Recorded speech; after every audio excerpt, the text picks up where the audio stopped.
Okay, तो थोड़ा सा रिवाइज करते हैं कि अभी तक हमने क्या डिस्कस किया मॉड के बारे में कि मॉड ऑफ ओके तो अभी तक हमने क्या डिस्कस किया मॉड के बारे में कि mod of x is greater than और greater than equal to zero. मतलब मॉड ऑफ एक्स की वैल्यू हमेशा greater than equal to zero होगी, कभी भी एक नेगेटिव वैल्यू नहीं हो सकती है, मतलब हमेशा पॉजिटिव वैल्यू देगी।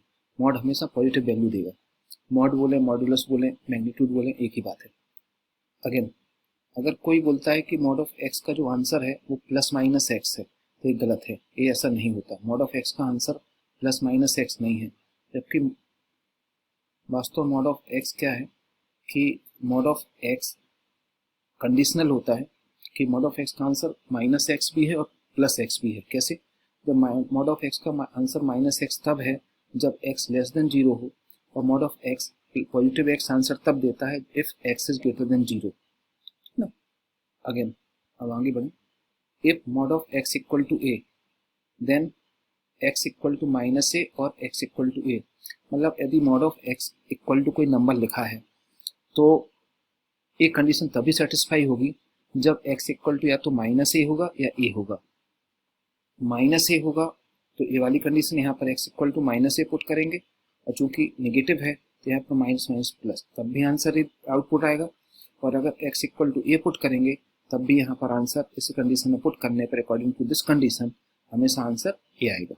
मतलब mod of x equal to a तभी आ सकता है जब एक्स इक्वल टू या तो माइनस ए हो या एक्स इक्वल टू प्लस ए हो।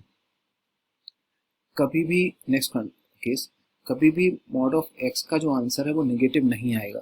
मतलब mod of x equal to यदि माइनस ए है तो इसका मतलब है एक्स का कोई सॉल्यूशन नहीं है, there are no solution. Suppose एक कोई एक्सप्रेशन है वेरिएबल के फॉर्म में, so if mod of a equal to alpha then a equal to minus alpha और अल्फा, ऐसा लिख सकते हैं। यदि मॉड ऑफ ए की वैल्यू अल्फा है तो ए इक्वल टू या तो माइनस अल्फा होगा या इक्वल टू प्लस अल्फा होगा। आगे बढ़े। जैसे एक क्वेश्चन सॉल्व करके बताया तो सब ठीक है, क्वेश्चन आप देख लेना, रिवाइज कर लेना। आगे आते हैं।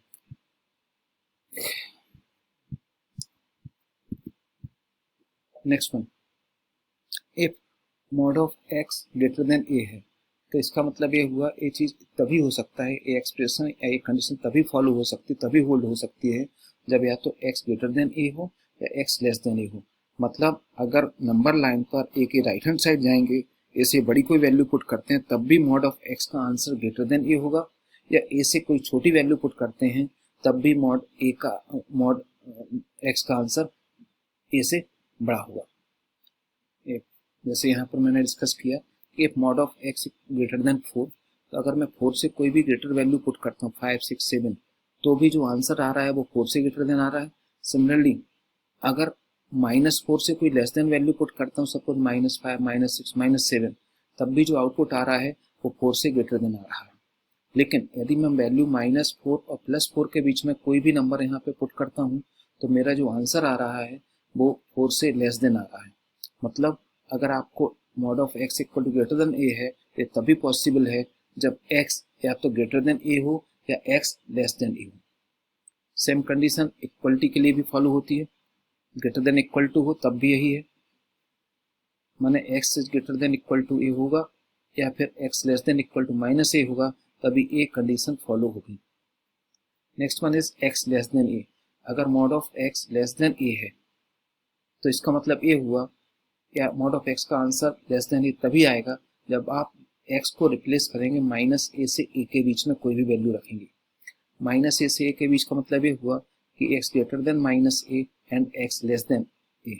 यहाँ पर एक चीज ध्यान रखने वाली है कि यदि ग्रेटर देन का साइन होता है mod of x greater than a या greater than equal to a है तो ए और एक्स ग्रेटर देन ए और एक्स लेस देन ए के बीच में और का साइन आता है, और यदि लेस देन का है तो x greater than minus a and x greater than less than a आता है।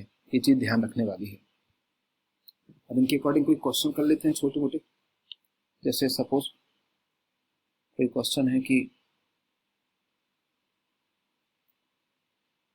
Mod of x greater than equal to